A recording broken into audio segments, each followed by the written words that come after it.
Assalamualaikum warahmatullahi wabarakatuh. Kita kembali di sini video pembelajaran terkait dengan eh, mata kuliah yaitu bioteknologi tanaman ya. Di sini mungkin sedikit berbeda dari segi judul, tapi di pertemuan kemarin kita kan sudah sedikit membahas ya terkait dengan materi yaitu bagaimana step-step atau tahap utama dalam isolasi gen. Namun demikian, saya kira yang kemarin disampaikan di kelas itu masih sangat basic atau sangat dasar, sehingga saya perlu nambah pembelajaran dalam bentuk video. Dan di sini videonya saya beri judul Mekanisme Rekayasa Genetik pada Tanaman. Ya.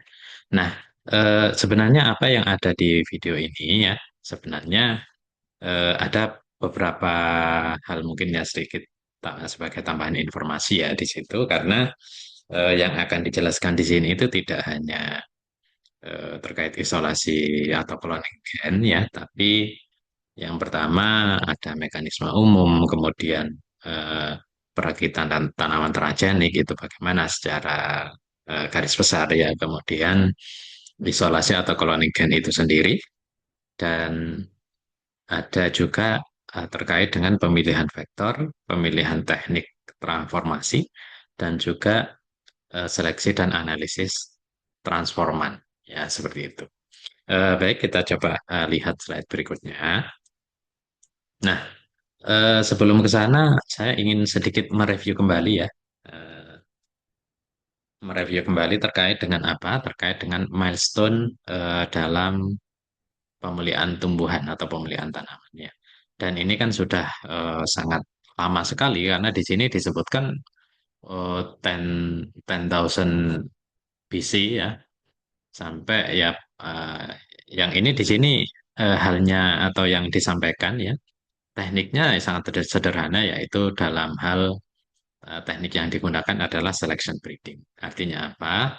Karena kondisi saat itu kan masih zaman yang belum secanggih ini teknologinya, maka yang bisa dilakukan ya oleh para masyarakat, bahkan termasuk ilmuwan zaman dulu itu ya hanya mengawinkan, ya, menyilangkan, kemudian dan menyeleksi yang bagus-bagus, yang baik-baik sesuai dengan kebutuhan pada saat itu. Misalnya, eh, apa namanya? Oh ini tahan hama, berarti kan itu yang akan disimpan, itu yang akan dilanjutkan dan akan ditanam di periode berikutnya.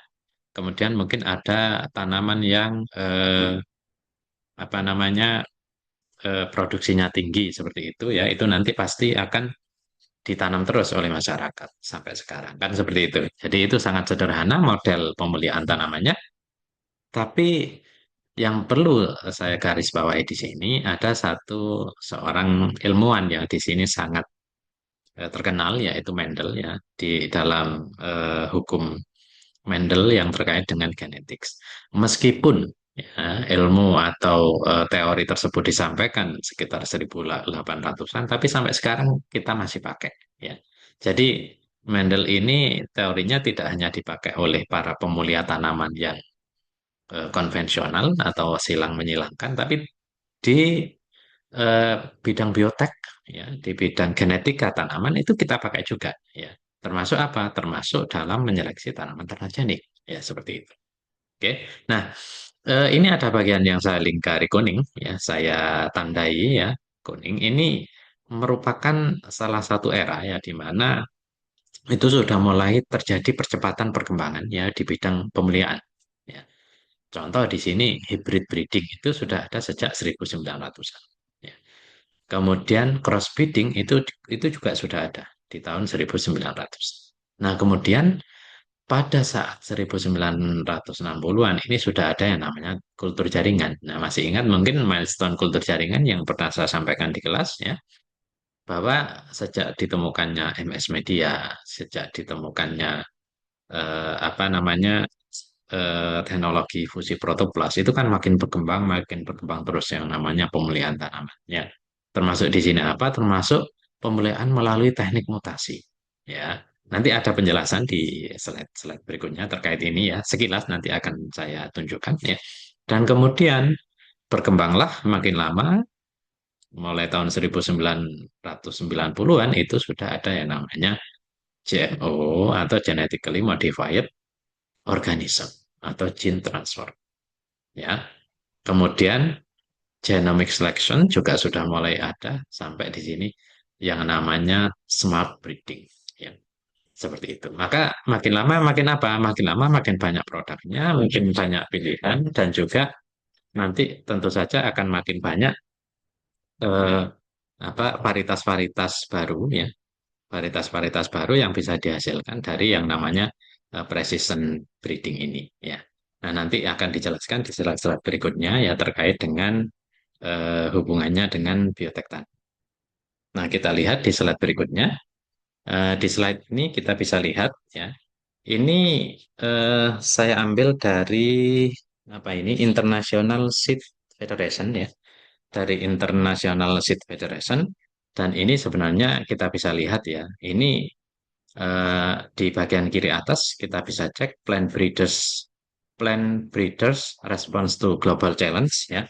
Di sini eh, semacam apa ya rangkuman lah ya, semacam rangkuman dari para pemulia tanaman ya untuk merespon apa kondisi yang terjadi saat ini. Seperti apa? Seperti climate change, kemudian pest atau hama ya, kemudian di sini populasi yang terus bertambah sampai kebutuhan terhadap dengan air bersih ya. Termasuk di sini apa? Pengurangan lahan pertanian atau pengurangan lahan untuk tanaman seperti itu. Nah, kita bisa lihat di data di sini ya bahwa apa? Bahwa makin lama suhu makin tinggi ya. Ini proyeksi di tahun 2050 ya kita bisa lihat perubahan cuaca semakin meningkat suhunya, kemudian pes makin bervariasi ya. Maksud saya hama ya, hama itu makin bervariasi. Kemudian eh, apa kebutuhan air bersih juga makin banyak. Nah, di sisi lain, di sini terjadi yang namanya peningkatan populasi. Nah, ketika terjadi peningkatan populasi, maka otomatis apa? Kebutuhan akan food ya atau makanan ya itu pasti akan juga meningkat.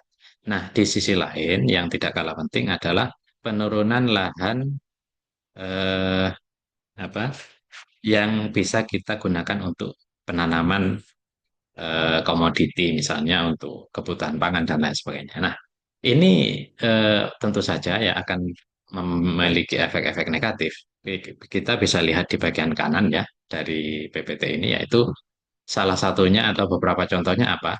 Nah, ini ada kerusakan crop atau kerusakan tanaman pangan ya. Dalam artian apa pada saat penanaman di lahan. Nah, kemudian ada eh, efek-efek lainnya bisa torrential rain ya ini adalah yang mungkin bisa kita lihat ya di berita-berita sekarang yaitu adanya hujan yang sangat deras artinya ekstrim ya. Hujan yang sangat ekstrim sehingga dalam waktu singkat itu bisa membuat banjir. Nah kemudian eh, banyak sekali contoh-contoh yang lain di sini ya. Nah dengan beberapa efek negatif yang kita bisa lihat dalam tabel ini maka yang perlu kita lakukan ya adalah berupa apa? Berupa inovasinya, berupa inovasi untuk bagaimana tanaman itu bisa apa namanya bisa bertahan lah ya bisa bertahan dalam sisi apa? Dalam sisi pertumbuhan dan dalam sisi juga nanti produksi. Nah, salah satu caranya yaitu dengan cara rekayasa genetik. Jadi inilah yang melatar belakangi ya bagaimana pemulia tanaman itu bisa membuat ya suatu inovasi yang bisa meningkatkan produksi dan di sisi lain itu tanamannya nanti bisa tahan hama, bisa tahan kering, bisa tahan banjir dan lain sebagainya ya sehingga tetap bisa memenuhi kebutuhan manusia nantinya ya. Nah, di slide berikutnya ini sudah masuk di bagian inti ya, ya sudah masuk di bagian inti. Nah, bisa kita lihat di sini, di bagian atas, nah itu akan saya jelaskan satu persatu. Kita bisa lihat di sini mekanisme, kemudian ada perakitan tanaman transgenik, kemudian ada isolasi atau cloning gen, kemudian ada apa di situ pemilihan vektor, kemudian pemilihan teknik transformasi, dan akhirnya yang terakhir seleksi dan analisis transforman. Ya. Jadi semuanya akan saya jelaskan secara umum ya dari sisi basic dan juga nanti kalau memang ada pertanyaan nanti bisa kita lanjutkan di perkuliahan offline di kelas ya seperti itu. Nah, kita awali dulu dengan mekanisme. Bisa kita lihat di gambar kiri ya. Di gambar kiri itu di sini ada mekanisme rekayasa genetik tanaman. Sebenarnya sederhana ya, sebenarnya sederhana. Kalau kita lihat di bagian kanan ya, kan sebenarnya tujuannya satu ini, yaitu apa? Merakit ya tanaman transgenik. Ini tujuan utama, merakit tanaman transgenik. Nah, bagaimana atau cara dan juga bahan yang diperlukan. Nah, karena kita bicara mekanisme, maka yang paling penting untuk diketahui adalah bahwa di sini kita menggunakan agrobakterium sebagai kendaraannya ya. Ya, agrobakterium ini ya golongan bakteri ya. Bakteri yang bisa apa? Bakteri yang bisa menginfeksi tanaman ya. Jadi tidak semua bakteri bisa menginfeksi sel tanaman. Nah, dan dalam hal ini kita ya apa dikenalkan dengan Agrobacterium tumefaciens ini. Nah, untuk mekanismenya bagaimana kita bisa lihat di sini. Jadi Agrobacterium ini bisa mentransfer DNA ya melalui TI plasmid ini ke genom tanaman. Jadi ini bisa menyatu ya. Gen yang sudah kita masukkan dalam plasmid yang apa namanya sesuai vektornya ini bisa masuk di tanaman sehingga eh, kita dapat menghasilkan tanaman transgenik. Nah, di sini ada istilah kronikal, ini adalah salah satu ciri khas dari agrobakterium. Mungkin di kehidupan sehari-hari kita sempat atau pernah menemui lah salah satu bagian dari tanaman yang di situ menggembung, ya. Menggembung, kemudian eh, apa namanya kayak berpenyakit. Nah, itu sebenarnya tumor yang disebabkan oleh agrobakterium. Nah, di lab ya, di lab bagaimana cara kita menghasilkan tanaman transgenik? Ya, kemarin sudah saya infokan kita harus paham yang namanya gen target dulu. Dalam hal ini apa? Di sini disebut foreign DNA ya seperti itu. Nah, setelah itu kita masukkan di plasmid di bagian sisi integrasinya ya. Kemudian kita juga mengetahui yang namanya marker resistennya. Kan R ini maksudnya kanamycin resisten ya untuk screeningnya nanti.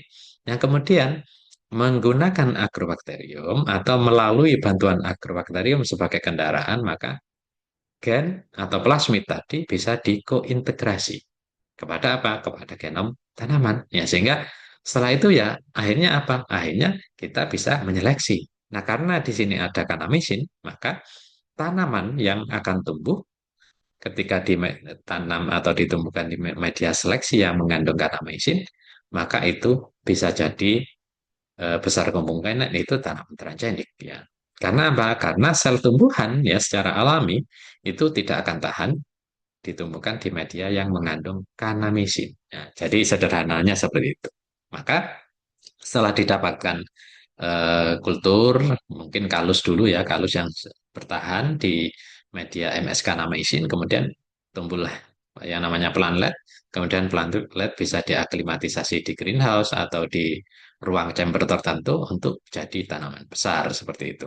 Nah, tapi tetap harus ada yang namanya analisis dulu sebelum kita memastikan itu benar-benar transgenik seperti itu ya.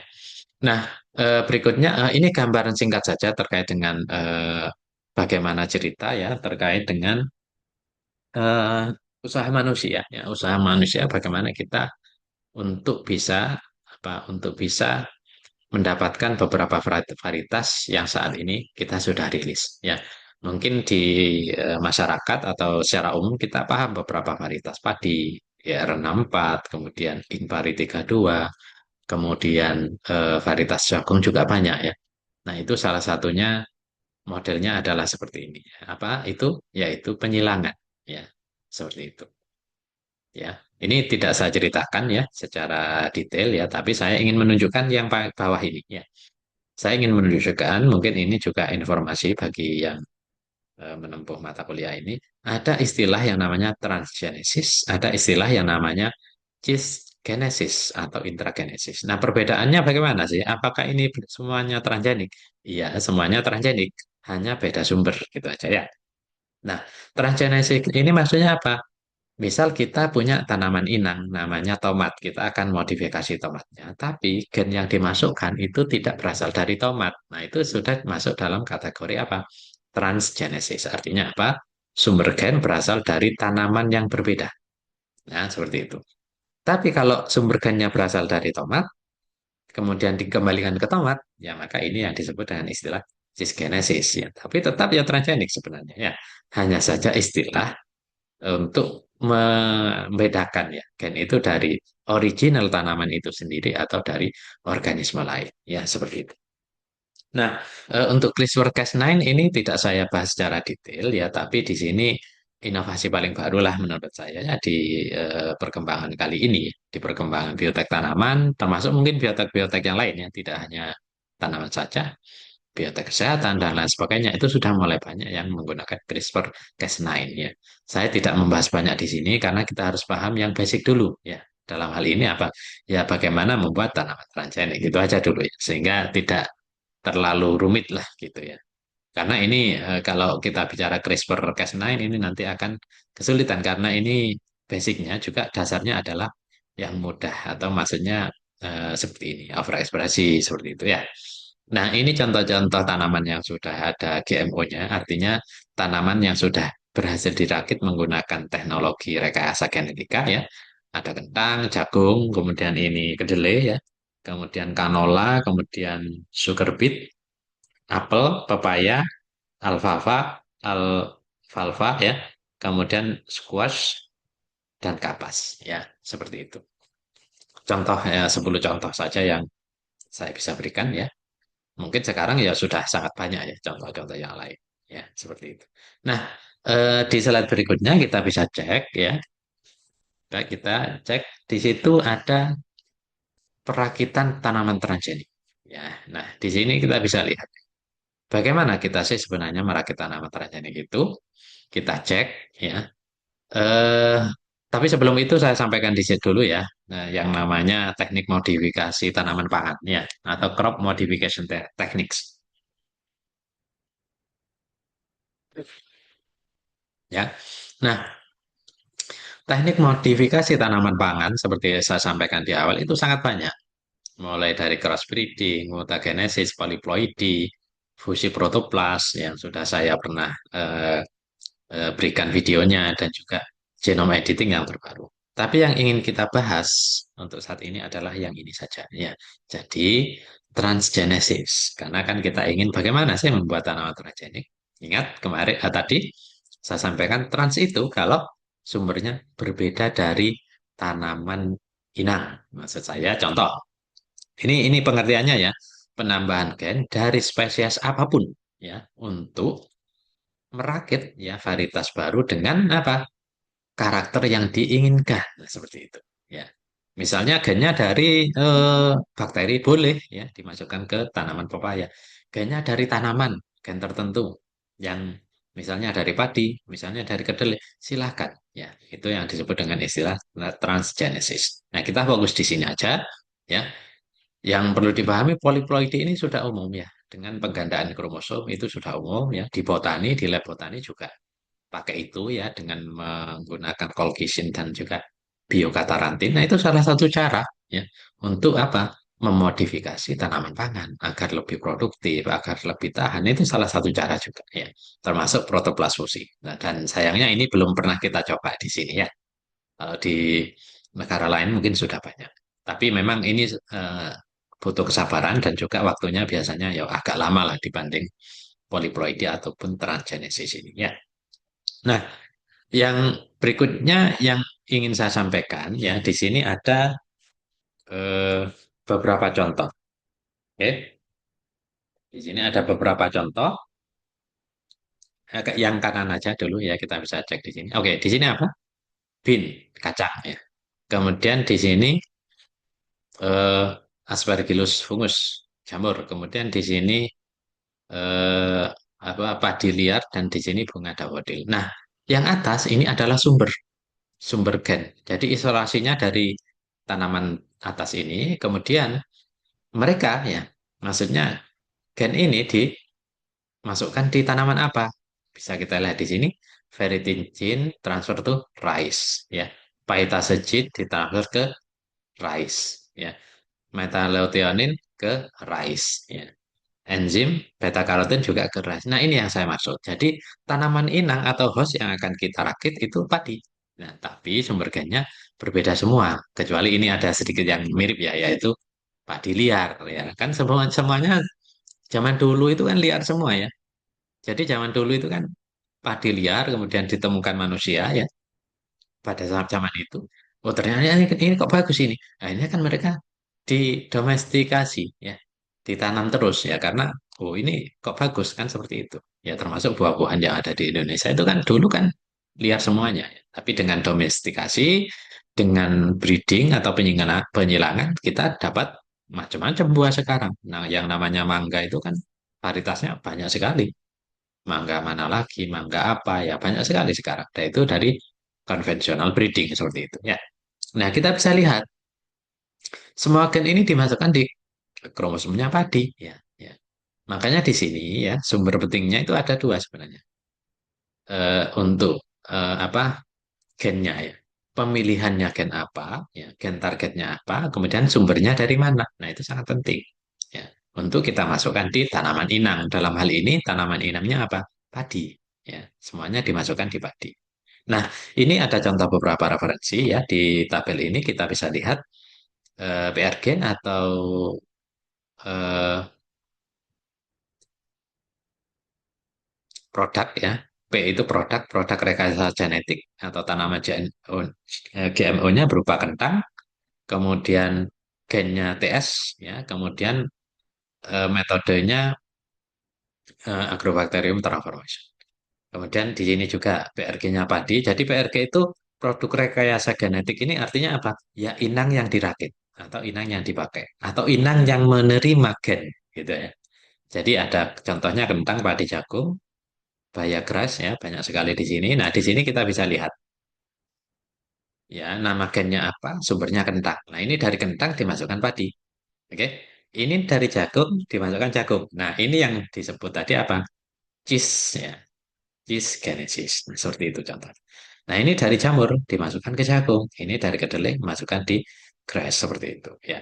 Dan metode transformasi genetik maksud saya memasukkan gen kita ya yang sudah kita siapkan ya ke tanaman itu ada dua ya. Ya, secara garis besar saja ya, ada dua. Yang pertama melalui agrobakterium, kendaraan agrobakterium. Yang kedua melalui biolistic bombardment. Nah, ini yang eh, apa namanya apa eh, bisa dikategorikan ketika kita membahas terkait dengan metode transformasi ya, yang agrobakterium ini ya karena melibatkan agrobakterium maka sering disebut dengan istilah indirect. Ya. Jadi transformasinya tidak langsung tapi menggunakan kendaraan yang namanya agrobakterium. Ya mirip Pak Pos lah ya. Jadi kita nulis surat, kemudian kita minta bantuan Pak Pos untuk agar surat itu nyampe ke tujuan. Ya, mirip juga dengan ekspedisi lah. Jadi Pak Pos dan ekspedisi itu mirip dengan tugas agrobakterium seperti itu. Ya, mengantar kan seperti itu. Nah, kayak biolistik ini yang disebut dengan direct transformation. Jadi bahan utama misalnya biji padi, misalnya kalus itu langsung ditembak ya, dengan alat yang namanya bombardment ya yang itu membawa gen-gen atau plasmid ya vektor yang sudah kita rakit ya untuk bisa masuk ke genom tanaman tujuan seperti itu. Oke. Nah, ini contoh-contohnya kalau ingin lihat secara detail bisa dicek di referensi ini ya seperti itu. Oke. Nah, eh, berikutnya kita akan masuk di isolasi atau planning gen. Tapi mungkin ini saya stop dulu ya, saya stop dulu biar tidak terlalu lama videonya ya. Saya stop dulu untuk kemudian nanti kita masuk di eh, beberapa subtopik yaitu isolasi gen, pemilihan vektor dan juga pemilihan teknik transformasi ya. Penjelasan detail terkait dengan ini ya. Penjelasan detail terkait metode transformasi dan yang terakhir nanti sekilas saya akan infokan, saya jelaskan sekilas tentang seleksi dan analisis transforman. Nah, inilah yang kita kerjakan pada praktikum ya, seleksi dan analisis transforman. Kan kita sudah punya tiga bahan ya, yang mewakili tanaman kentang, tanaman padi dan juga tanaman jagung ya. Eh, baik, mungkin itu dulu yang bisa saya sampaikan. Nah, kita akan masuk di video kedua ya untuk membahas subtopik berikutnya.